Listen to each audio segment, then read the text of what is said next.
It is Friday, October 13th, 2023. This is episode 2 of the Gary Talks Money podcast. Let's get this show started.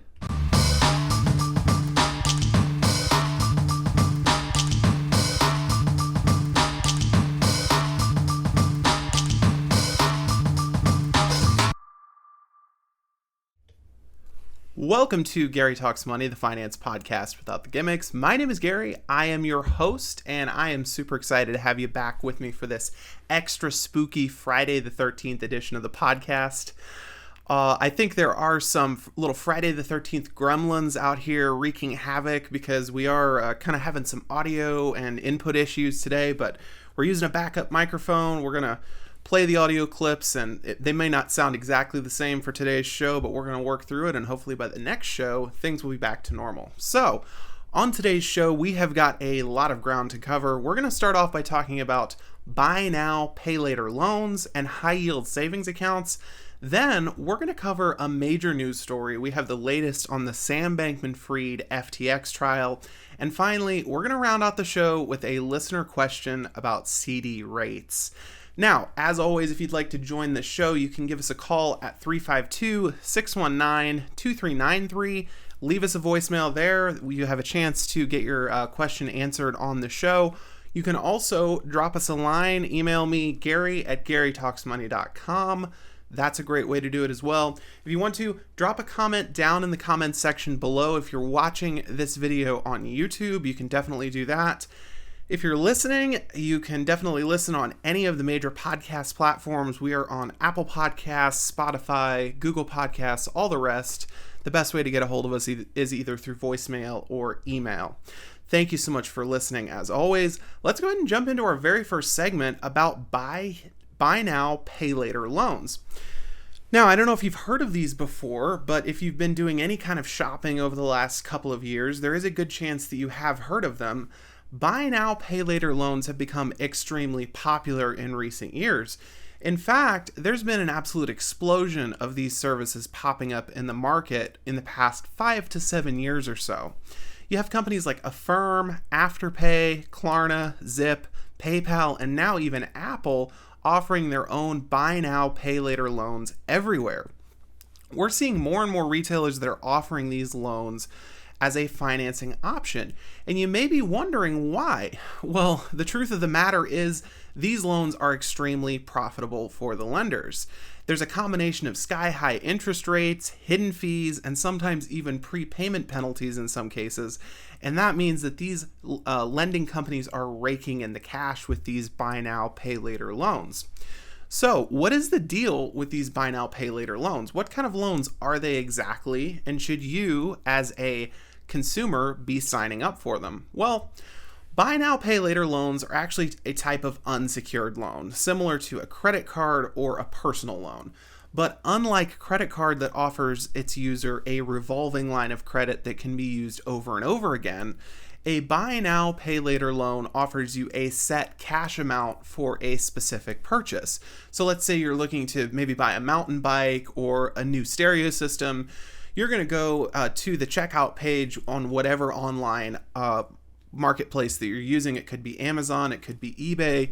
You're going to go through the whole checkout process, and then you're going to get to the pay section. How do you want to pay? Do you want to use a credit card or a debit card? Or do you want to finance with one of these services like Afterpay or Klarna or Affirm? Basically, what they're going to do is they're going to offer you a set of terms. It will be ranging anywhere from a few months to a few years, and they'll also give you an option of some interest rates as well, depending on how long of a term you choose. So those terms are going to vary widely. Interest rates can be anywhere from 0% APR at the very low end, all the way up to 36% APR in some cases. That is extremely high. That is higher than most credit cards, even for people that have relatively bad credit. So, how do lenders determine what rates you're going to get and whether or not you're eligible? Well, most buy now, pay later lenders are going to do a soft credit pull before your purchase, and that's going to determine your eligibility. This soft pull is going to determine how much money you can qualify for and what interest rate you're going to be able to get it at.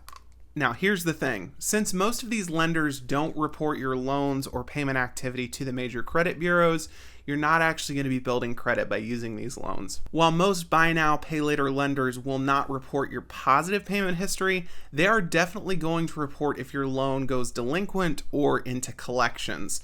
So, buy now, pay later loans can actually hurt your credit score if you miss a payment or you default on them.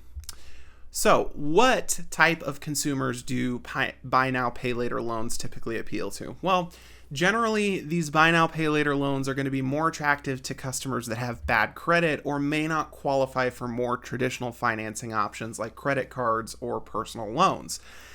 These types of loans are also really popular with impulse shoppers since they're super easy to apply for and get. Okay, so we've covered a little bit of background on these buy now, pay later loans. Now let's dive into some of the pros and cons of them. I'm going to actually start off with the cons because there are many. The first con that I can think of are the interest rates. There are a few buy now, pay later loans that do offer either low or 0% APR for your purchases, but most of them are going to offer a relatively high interest rate depending on your credit score, and they can cost a lot more than other financing options, especially if you end up not paying for the loan on time. Another con to mention is hidden costs. A lot of buy now, pay later loans have hidden fees or complex charges, and it can be really difficult and confusing for some consumers to understand the terms that they're signing up for. So hidden costs are definitely a concern. Another thing is late payment fees. Buy now, pay later services are generally pretty strict about late payments, and they often charge very high late payment fees. So that is definitely a big con there. Another huge thing is the threat of overspending. If you are a consumer that uses buy now, pay later loans on a regular basis, there is a very good chance that you could end up overspending or spending beyond your means. Because these buy now, pay later loans are so easy to get, you could end up putting a strain on your finances and you could accumulate more debt than you intended to. The last con that I can see is kind of tied right into this, and that's the debt risk. By accumulating a lot of buy now, pay later loans, you can actually build a ton of debt, more than you realized. And if you are struggling to manage the repayment of those loans, it could be a real big financial burden fast. Now, we covered some cons. Let's talk about the few pros. There's not as many, but there are a few pros. The first one is convenience. Buy now, pay later loans are definitely very quick and easy to apply for and get. You don't have to pay the full cost of the items up front, and you get a little bit of flexibility in paying those loans back over different time periods. Another thing is instant approval. This goes right along with the convenience thing, but most of these loans, you're going to be approved for them pretty much instantaneously. As soon as you accept those terms and conditions, you're going to get funded on this loan and your product will be ready to ship out. So that is a convenient thing if you're looking at this as a financing option. The next thing, we kind of discussed this, no impact on your credit score. Since a lot of these buy now, pay later loans don't really report to the credit bureaus, there is an opportunity that you could use this if you're concerned about your credit history. If you don't want to see your credit take a dip when applying for a new loan, this is definitely an option. And the last thing is interest-free periods. This is a pro that some loans do offer depending on what retailer you're looking at and depending on what credit profile you have. Buy now, pay later loans can offer you extremely low interest options or 0% interest depending on which retailer you're looking at. So it may be a good option to buy a product with a 0% interest loan and hang on to the cash that you would have spent outright instead, maybe stash that in a CD or a high yield savings account. So interest-free or low interest is definitely a possibility. You just have to be careful which retailers you're looking at, and also definitely consider what your credit profile looks like before applying for these.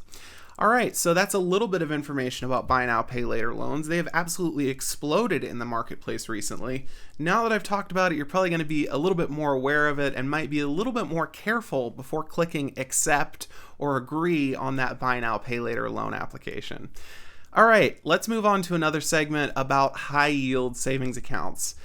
So, on the last show, we got a question from a listener about what the best investments are for people with lower incomes, and I suggested high yield savings accounts as a good option. Now, that got me thinking about opening up a new high yield savings account of my own. My current savings account pays out around 0.5%, so not great. With high yield savings account options out there around 4.5% APY, I figured it was time to look for a better account. Now, that got me looking around locally for banks and credit unions in my area that offered high yield savings accounts. And while I'm not opposed to the idea of an online only bank, I really prefer having the convenience of dropping by a local branch if I need to make a deposit or a withdrawal. Unfortunately, I was not able to find a single bank or credit union in my area that offered a competitive rate on high yield savings accounts, or really even any good high yield savings account options in some cases. Some of the local banks and credit unions did offer a high yield savings account, but they required you to jump through a bunch of hoops and do things to maintain the account and get that interest. They wanted me to do things like maintain a minimum monthly balance, make a minimum number of bill pay transactions, minimum number of debit card transactions, and in some cases they even wanted me to set up direct deposit into the account in order to get that higher interest rate. So I decided to scrap the local banks and credit unions completely, and I looked around at the options from the bigger national banks. Now, I'm not typically a huge fan of the bigger banks, but their high yield savings account options actually blew me away. They were much better than anything that I found locally. And I actually found 3 really competitive high yield savings account options from national and online only banks, and I thought I would walk you through them in case you're looking for the same thing as I was. I actually found 3 unique options. The first option that I found is from Citizens, and it's actually an online only account, and it does not have access to physical branch locations. And it also doesn't allow you to have access to a debit card or ATMs. However, the online high yield savings account that Citizens offers has an industry-leading 4.5% APY. That is very, very high, and I've not been able to find too many other accounts that pay out more. There are no direct deposit requirements, there are no fees, and you do not even have to maintain a minimum monthly balance in order to earn that APY, aside from that initial 1 penny deposit that they require you put in there. You can actually transfer funds into your account by linking an outside checking or savings account, but in order to withdraw the funds, you actually have to request a paper check. So that was definitely a downside. Pair that with the fact that they don't seem to offer branch access with their online accounts, and they also don't offer an online checking account option either. There are definitely a few issues. You don't have any mention of ATM access anywhere on the Citizens website, and since there's not an option to add an online checking account, you won't have ATM access or debit cards. So while the APY is great at 4.5%, there are a few drawbacks. If you're willing to just transfer that money in and not touch it, it may be a good option for you. But if you're looking for a location that a bank that has physical locations and ATM access, this may not be the best option for you. The second option that I found is actually from SoFi. This is another online only bank. But SoFi, the difference with them is that they actually have access to fee-free ATMs within the Allpoint network. So SoFi offers a similar online-only high-yield savings account that pays out the same rate that Citizens does. It's 4.5% APY. However, there are a few special qualifying activities that you have to do in order to get that higher APY. So first of all, SoFi does not charge any fees, and you don't have any minimum requirements as far as balance is concerned with them either. However, in order to get the rate that they're advertising, you do have to set up direct deposit into a SoFi account in order to earn that rate. Otherwise, you're only going to be earning 1.2% APY, which is definitely higher than a lot of banks offer on savings accounts, but it's not what I would consider high yield by any means. Now, SoFi doesn't have any physical branches either, but they do have a really robust mobile app and website, and they have excellent customer service. And you can open up a companion checking account on their website as well. If you have a companion checking account with SoFi, you get a debit card from them, and you also get access to a network of 55,000 plus fee-free all-point ATMs. So if you're looking for an account that has that companion checking account option and the fee-free ATM option, this is a great one. However, you are going to have to set up direct deposit into it. That may not be an option for everyone, especially those that want to set this up as kind of a secondary account, but the APY may be worth it. The last one, and kind of my favorite option, is the Capital One account. Now, Capital One does have some branches and cafes in select markets. They don't have any here in Central Florida, but there are some along the Eastern Seaboard, and they do have access to fee-free ATMs as well.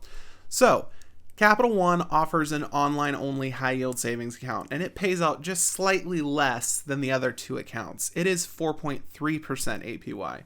However, Capital One's online-only savings account doesn't have any fees or minimum balance requirements to earn that rate. Now, you can transfer money into your high-yield savings account from either a linked outside checking or savings account, or you can do a mobile check deposit with their app, or you also have the option to deposit cash at most CVS and Walgreens locations.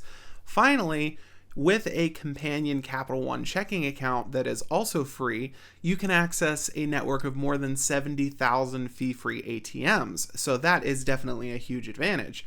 Now, Capital One does also offer access to some physical branch locations and cafes in select markets, so you do have that option to walk in as well if you have a branch near you. So, my overall favorite is probably the Capital One account, even though it does earn slightly lower APY than the other two, but definitely take a look at these three, the Citizens, the SoFi, and the Capital One accounts. See which one works best for you, and you could be well on your way to putting your savings to work and earn a little bit of extra money. All right, it's time for one of the favorite segments of the show. It's time for the news.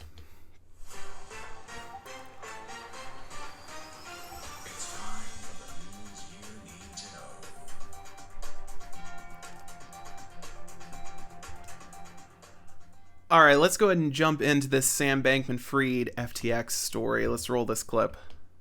Caroline Ellison arrived at federal court with highly anticipated testimony against ex-boyfriend Sam Bankman-Fried. What do you have to say to Sam? Bankman-Fried's on-and-off-again girlfriend was also the chief executive of Alameda Research, the sister company of FTX, Bankman-Fried's crypto trading exchange. When FTX collapsed in November due to a lack of available client funds, Ellison and Alameda also came under fierce scrutiny. I hope you were able to hear that clip. I'm playing the audio a little bit differently than I did the last episode, but that clip was actually from CBS This Morning's Errol Barnett reporting on the situation. Caroline Ellison is a major player in the FTX case, and she was on the witness stand on Wednesday testifying in Sam Bankman-Fried's criminal trial. Now, Ellison is Sam Bankman-Fried's ex-girlfriend and the former CEO of an FTX sister company, Alameda Research. Now, if you haven't been following this case closely, Sam Bankman-Fried is a former cryptocurrency billionaire who founded the now defunct crypto exchange platform FTX. Bankman-Fried was arrested last year, and he is now on trial facing up to 115 years in prison. Now, Alameda Research was a cryptocurrency hedge fund that Sam Bankman-Fried founded and Ellison ran. Together, Bankman-Fried and Ellison transferred millions of dollars of customers' invested FTX funds into the Alameda Research hedge fund, and they did this all without telling their customers where the money was going, and this violated the FTX terms of service as well. Now, SBF then allegedly used those customer funds to fund his lavish lifestyle. He bought things like lavish properties, he funded sports teams, he made hundreds of millions of dollars in political donations, and he also funded a ton of shaky investments as well. Now, Sam Bankman-Fried is facing a slew of federal charges, including wire fraud conspiracy, securities fraud conspiracy, and money laundering. Now that it's time to face the music, Sam Bankman-Fried's co-conspirator Ellison seems to be getting pretty emotional. She even broke down in court and said that, quote unquote, she had been terrified the truth would come out about the cryptocurrency exchange, and that its ultimate collapse last year brought her an overwhelming sense of relief. Now, While it seems like Ellison's cooperation and testimony are just the right thing to do in this case, a lot of people are speculating that the only reason that she's talking is to try to make things easier on herself and potentially lighten her own punishment. Now, Ellison is facing numerous serious charges herself, including multiple counts of conspiracy to commit wire fraud and conspiracy to commit money laundering. And the comments on the video that I pulled this clip from were very, very clear. A lot of people feel very strongly about this. One of the commenters said that Bankman-Fried is Gen Z's Bernie Madoff, just showing how large of a scale this Ponzi scheme-like investment system was. Another commenter says that they both knew exactly what they were doing, both guilty. And finally, another person kind of seeing right through Ellison's testimony and saying she's just trying to save herself. And that's a very clear thread in a lot of the comments. All right, so we covered a very big news story. Now let's go on to the last thing of the day, a listener question. This question came in an email that was sent to the show, and the question is, do you expect CD rates to go up or down the next few months and in 2024 in general? Invest now or wait? Thanks. Okay, so this is a great question. A lot of people are looking at the CD rates right now and just deposit rates in general, and they are wondering whether these are the best rates that we're going to see before interest rates start cooling down, or are we going to see interest rates continue to go up into 2024? So, right now, the national average for a 30-year fixed-rate mortgage is 7.88%, and that's actually the highest interest rate that we've seen in more than 20 years for a 30-year fixed-rate mortgage. Now, since mortgage interest rates are directly tied to deposit rates and CD payouts, looking at mortgage rate predictions can actually give us a pretty good idea of where deposit rates are headed. So right now, experts are predicting that rates are going to continue to stay high throughout most of 2024. And they're only going to cool off around the third quarter. That's when they're expected to drop down to about 5.4%. Now, something to keep in mind is that the Federal Reserve is planning on keeping their monetary policy tight until inflation is back around that 2% year-over-year target. So this could actually spell some additional rate increases over the next few months. In fact, analysts are expecting at least one more rate hike in 2023. Now, since the Federal Reserve did decline to raise interest rates last month, I think that we're probably only going to see very slight rate bumps over the next few months. And if I had to predict, I would say that we're going to look at rates that are only about 1/4 to 0.5% higher in the first quarter of 2024. So, to answer the question, I think investing in CDs anytime between the next 3 to 6 months is probably a very good idea. I think that we're going to see CD rates hold steady for at least the next 6 months or so, and any bump that you're going to see in the APY between now and then is probably going to be pretty negligible at this point. Great question. Definitely keep those coming. As always, if you want to join the show, definitely leave a voicemail at that phone number or drop us an email at the email address, or definitely leave a comment on the YouTube video as well. All right, guys, a little bit shorter than last time, but that's all that I've got for you this week. I hope that you found the info in this show to be helpful. Be sure to like the video if you're watching on YouTube, or hit follow or subscribe on the podcast platform that you're listening to. Until next time, guys, take care, and I will see you later.